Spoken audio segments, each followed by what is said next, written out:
El venerable maestro Samael Aumbeor nace en Santa Fe de Bogotá, Colombia, en el barrio Egipto, el 6 de marzo de 1917, con el nombre de Víctor Manuel Gómez Rodríguez. Fue educado en los claustros del Colegio de San Bartolomé, dirigido por los padres jesuitas. Sus padres fueron Manuel Gómez Quijano y Francisca Rodríguez. En el capítulo 1 de su obra Las Tres Montañas, narra el maestro lo siguiente: no está de más aseverar solemnemente que nací con enormes inquietudes espirituales. Negarlo sería un absurdo. Aunque a muchos les parezca algo insólito e increíble, el hecho concreto de que haya alguien en el mundo que pueda recordar en forma íntegra la totalidad de su existencia, incluyendo hasta su propio suceso del nacimiento, quiero aseverar que soy uno de esos. Por esos primeros años de la vida en que uno aprende a caminar, acostumbraba a sentarme al estilo oriental para meditar. Entonces, estudiaba en forma retrospectiva mis pasadas reencarnaciones y es ostensible que me visitaban muchas gentes de los antiguos tiempos. Cuán pequeño me sentía ante esos toscos murallones. Lloraba, sí, como lloran los niños. Me lamentaba diciendo, otra vez en un nuevo cuerpo físico. Cuán dolorosa es la vida. ¡Ay! ¡Ay! ¡Ay! En esos precisos instantes acudía siempre mi buena madre con el propósito de auxiliarme, a tiempo que exclamaba: el niño tiene hambre, tiene sed, etc. Yo tenía en casa un cine muy diferente. Me encerraba en una recámara oscura y fijaba la mirada en la barda o pared. A los pocos instantes de espontánea y pura concentración, se iluminaba espléndidamente el muro, cual si fuese una pantalla multidimensional.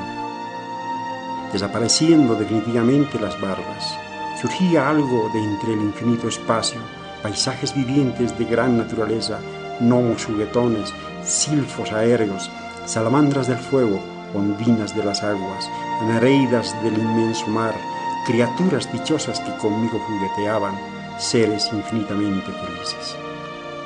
Mi cine no era mudo, ni en él se necesitaba a Rodolfo Valentino o a la famosa gatita blanca de los tiempos idos. Mi cine era también sonoro, y todas las criaturas que en mi pantalla especial aparecían cantaban o parlaban en el orto purísimo de la divina lengua primigenia que como un río de oro corre bajo la selva espesa del sol. De muy joven, inicia sus estudios esotéricos en distintas escuelas existentes en esa época. Incursiona en la teosofía a través de la doctrina secreta de la maestra Blavatsky. Practicó con intensidad Raya Yoga, Bhakti Yoga, Jnana Yoga, Karma Yoga, etc. Posteriormente, dicta conferencias en la Sociedad Teosófica. En 1936 ingresa en la Escuela Gnóstica Rosacruz Antigua, institución fundada por el doctor Arnoldo Krumm-Heller, venerable maestro de Acocha. Otros autores esotéricos que habrían de preñar su formación esotérica fueron Franz Hartmann, Eliphas Levi, Rudolf Steiner, Max Heindel y otros. A sus 29 años conoce a su compañera de vida Arnolda Gazó, la venerable maestra Litelantes. En esa época, el maestro realizaba curaciones y era conocido por sus capacidades sanadoras. Los padres de una niña muy enferma enviarían a la hermana de la niña, doña Arnolda, a buscar a Víctor Manuel Gómez para que la asistiera. La niña se salva y es en estas circunstancias que ambos se conocerían, dos seres que luego de 15 días de haberse visto por primera vez se casarían. La boda fue una sencilla ceremonia en una parroquia local.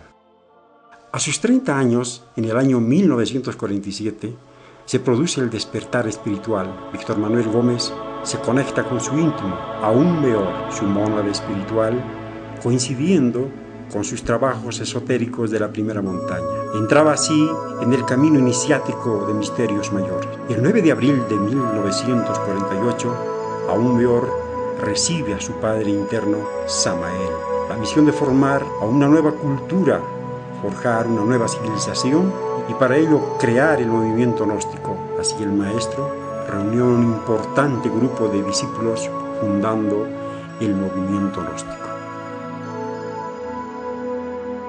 Su primer libro, escrito en 1950, es El matrimonio perfecto, que salió en una edición en mayo de 2.000 ejemplares, que se distribuyeron en Colombia y Centroamérica. En esta época pasaba el maestro por una situación de gran pobreza, lo cual le demandaba un terrible esfuerzo para imprimir dicha obra. Esta obra presenta la síntesis de ese camino que lleva al hombre al reencuentro de lo divinal, utilizando como puente salvador la única vía de rescate del género humano, el matrimonio y la magia sexual. El libro, aún con errores de imprenta y algunos conceptos incipientes que luego el mismo maestro rectificaría, provocó una verdadera revolución en el mundo espiritualista de Colombia y Centroamérica. Las críticas más fuertes vinieron de las mismas sociedades esotéricas que lo acusaban de develar secretos que desde siempre se habían transmitido de labios a oídos, pero jamás de forma escrita y pública. De esta manera se desencadena una persecución contra su persona que finalmente concluye el 14 de marzo de 1952 con su encarcelamiento en Ciénaga. El acta acusatoria decía textualmente: este señor, además de cometer el delito de curar a los enfermos, es también autor de un libro titulado El matrimonio perfecto, el cual es un atentado contra la moral pública y las buenas costumbres de los ciudadanos. Su delito fue escribir el matrimonio perfecto y, paradójicamente, curar enfermos. El maestro continúa a pesar de estos hechos, con su ardua labor, y escribe en la cárcel curso zodiacal y apuntes secretos de un gurú. En la cárcel relata el maestro: aquí me siento alegre y poderoso, nada me acobarda y he convertido mi cárcel en un monasterio. Así es como se ganan grados esotéricos. Antes de finalizar la distribución del matrimonio perfecto, el maestro ya estaba trabajando en su segunda obra, La Revolución de Bel. En esta obra plantea la eterna lucha entre los poderes del bien y del mal, el origen de la contienda y la posible metamorfosis de un demonio en ángel mediante tremendas mutaciones. Todo ello avalado con el relato inédito de la caída de Belcebú en el reino de lo soterrado o maligno y su posterior ascenso a la morada de la luz. En marzo de 1952, a invitación de algunos de sus primeros discípulos, el maestro se traslada a la Sierra Nevada, en Santa Marta, apoyado por algunos estudiantes y campesinos de la zona que le dieron una gran acogida. Se construye una sala de conferencias y un pequeño oratorio. Posteriormente se construirá el Sumum Supremo, un templo de misterios mayores. El mismo se abrió excavando la roca. El acceso era dificultoso por medio de un camino de 800 metros desde la casa del peregrino, que era la casa en la que vivía el maestro. Los templos de misterio siempre quedan al borde de un gran precipicio, o se llega a ellos o se rueda al abismo. Por eso, esta senda es para hombres y mujeres de telema, voluntad de ser.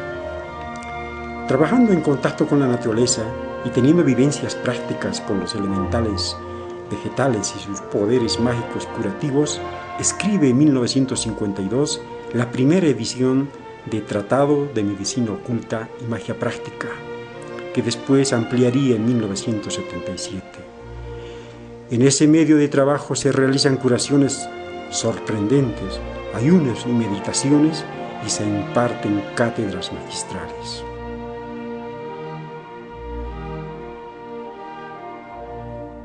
En 1953, el maestro consigue la quinta iniciación de misterios mayores. Las obras escritas también continuaban. En 1953 se edita Rosa Ígnea y la primera edición de las 7 palabras. En 1954, el Tratado de Alquimia Sexual. El 27 de octubre de 1954 se produce el advenimiento del Logos Samael. El maestro se encontraba en la población de Ciénaga, Magdalena, Colombia, situada a orillas del Océano Atlántico, cuando recibió, por medio de una experiencia interna, en la que aún peor encarnaba a su ser interno, Samael, en el pesebre del mundo, su cuerpo físico, su bodhisattva.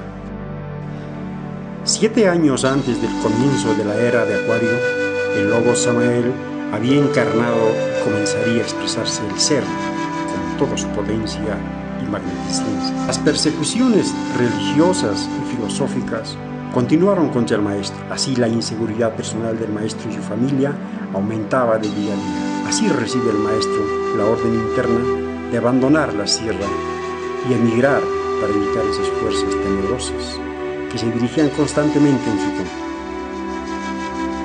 Debido a la persecución constante contra su persona y ante la inminencia de un atentado contra su vida, Samael Aún Weor abandona en 1956 la Sierra Nevada. Para tal fin fue colaborado por muchos estudiantes gnósticos. Primero se traslada a Barranquilla y posteriormente a Cartagena. Luego, junto a su esposa e hijos, inicia un éxodo por varios países de América Central, pasando por la isla de San Andrés, la ciudad de Panamá, Costa Rica y El Salvador. En 1956 llega a México acompañado de serios problemas económicos. Él y su familia se alojan en la colonia Caracol. El maestro se dedica en un principio a vender libros de puerta a puerta, de esa manera sostenía a su familia. En 1958 funda el maestro el AGLA, Acción Gnóstica Libertadora de Amerindia, integrado por el movimiento gnóstico dirigido por el venerable maestro Samael, el ALAS, Acción Libertadora de América del Sur, dirigido por el señor Francisco A. Propato, y el Aryavarta Ashrama, creado por el Sri Swami Sivananda. Lamentablemente, el fallecimiento casi simultáneo en 1963 de los citados líderes espirituales hizo que esta integración no prosperara. A ello se refiere el maestro en su misiva, Luto en la bandera gnóstica. El movimiento gnóstico está de luto por las 2 desencarnaciones. Los 2 maestros desencarnados, a paso por la tierra, dejaron una estrella de luz, de alegría. La muerte es la corona de todos. El sendero de la vida está formado por las huellas de los cascos del caballo de la muerte. En México, escribe y publica Tratado Esotérico de Teoría, La Montaña de Jurateña y Logos, Mantras y Teoría. En febrero de 1961 se consolida jurídicamente el movimiento gnóstico cristiano universal en Colombia. En México continúan las dificultades. Narra el maestro. En principio la sala de reuniones estaba llena de gente. Todos gozaban estudiando los misterios del sexo y la senda del matrimonio perfecto. Después, conforme pasaban los días, a la gente ya no le interesó el matrimonio perfecto ni la magia sexual.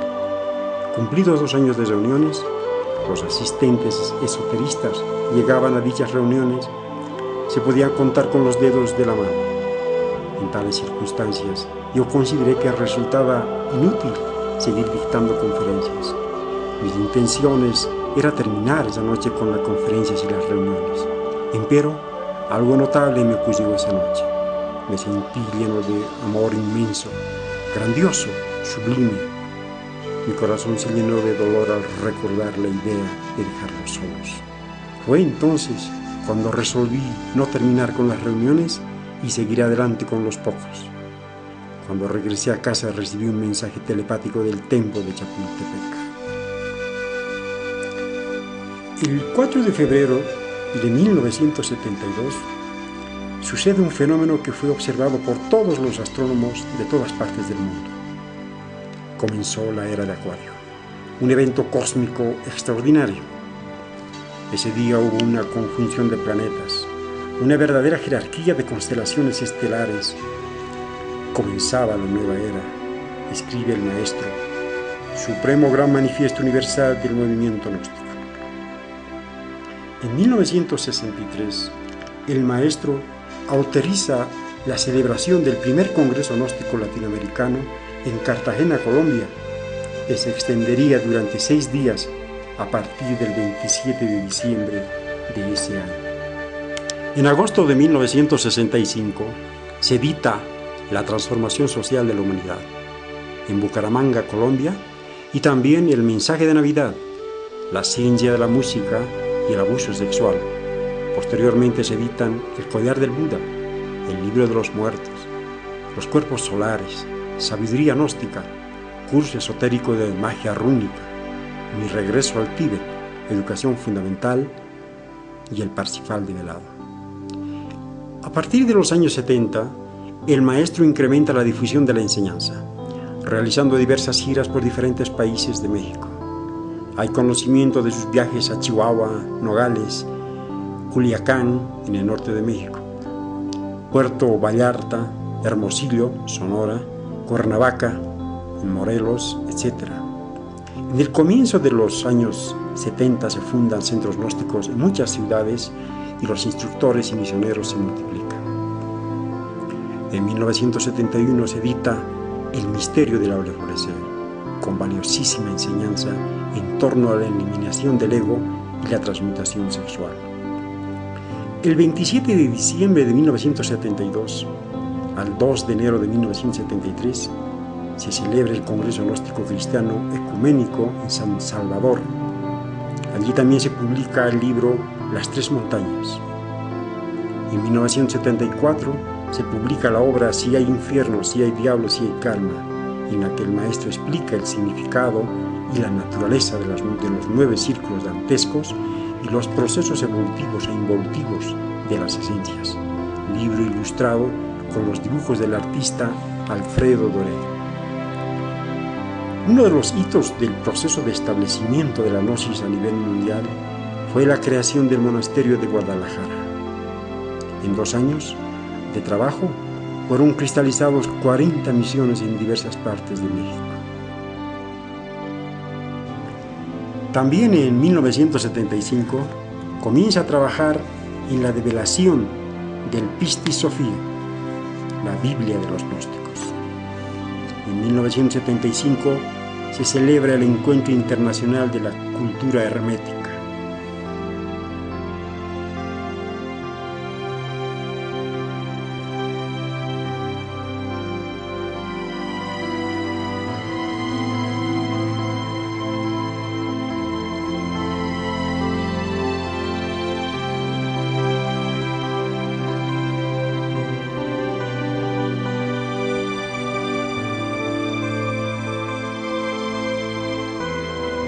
Entre el 27 de octubre y el 3 de noviembre de 1976 se llevaría a cabo en Guadalajara, Jalisco, el primer Congreso Gnóstico Internacional de Antropología, que vendría a convertirse en un verdadero hito en la historia de la gnosis a nivel mundial y sería recordado seguramente como el evento definitivo en la expansión de la doctrina gnóstica. El maestro nunca permitió que se cobrara un solo centavo por la participación en conferencias. Así, en este congreso renunciaría en forma pública a los derechos de autor de todas sus obras. En febrero de 1977, el maestro va cercano al momento de su desencarnación, a pesar de no padecer entonces de ninguna enfermedad. Su enigmática enfermedad, que nunca tuvo un diagnóstico certero y que era particularmente dolorosa, no le impedía seguir trabajando activamente. En noviembre del mismo año, dicta por inspiración mística la obra de teatro Lucifer y da su última conferencia en los salones de la Comisión Federal de Electricidad titulada El secreto de Quetzalcóatl.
El 24 de diciembre de 1977, en la Nochebuena, el día de Navidad, el día místico del nacimiento del sol dentro de las culturas orientales, el maestro desencarna.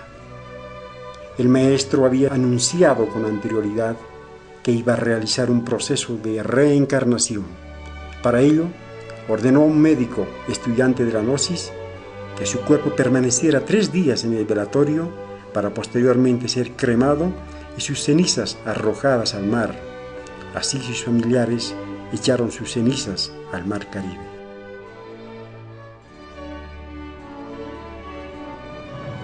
Practicar, no desmayéis. Por favor os ruego, practicar. Es urgente que practiquéis para que podáis ver, tocar y palpar las realidades de los mundos superiores. Hay que dejar las teorías, ir al grano, a los hechos, a la práctica, mis caros hermanos, a la práctica, repito, a la práctica. La mayor parte de los hermanos han perdido el tiempo, teorizando, y nada más que teorizando. Enormes, inmensas bibliotecas. ¿Para qué? Millones de volúmenes. Y sin embargo los pobres estudiantes no tienen facultades, no saben viajar en cuerpo astral, nunca han hablado con un maestro, no han podido jamás conversar con un Elohim cara a cara. Eso es muy triste, el estado en que se encuentran. Cabezas llenas de teorías y de confusión, eso es todo. Es necesario que vosotros seáis prácticos, mis caros hermanos. La teoría, no, es perdera de tiempo inútil. Ser práctico, tener mucha fe, no os canséis con estos ejercicios que os hemos dado. Sabed que yo, Samael aún Beor, soy vuestro avatar, soy vuestro Buda Maitreya. He descendido de los mundos superiores para enseñaros, para ayudaros. Estoy con vosotros, invocadme cuando vosotros me necesitéis. Ningún trabajo os cuesta a vosotros. Concentraros intensamente en mí e invocadme. Podéis invocarme mentalmente, que yo concurriré a vuestro llamado para ayudaros intensamente. Estoy dispuesto a ayudaros, quiero despertaros, quiero iluminaros. ¿Entendido? Saber que yo no he descendido de los planos superiores para perder el tiempo. Yo descendí para ayudaros. Descendí de los mundos superiores para trabajar con vosotros, para serviros. Soy vuestro amigo, vuestro verdadero hermano, que os aprecio con todo el corazón. Es necesario que vosotros tengáis toda la fe en mí. Estas enseñanzas que estáis recibiendo vosotros se difundirán por toda la faz de la tierra, hermanos. Ha llegado la hora en que nosotros debemos lanzarnos a la lucha con estas enseñanzas. Ha llegado la hora en que nosotros debemos preocuparnos por conocernos a sí mismos profundamente, terriblemente, hondamente. ¿Entendido? No estáis solos. No estáis solos, repito. Estoy yo con vosotros en espíritu y en verdad. Que lo oigan los siglos, que lo escuchen las edades. Estoy con vosotros en espíritu y en verdad. Estoy muy cerca de vosotros. Cada vez que vosotros pensáis en mí, yo estoy con vosotros. Y estaré con vosotros, hermanos míos, hasta la consumación de los siglos. Continuad adelante, con valor, con voluntad, con tenacidad.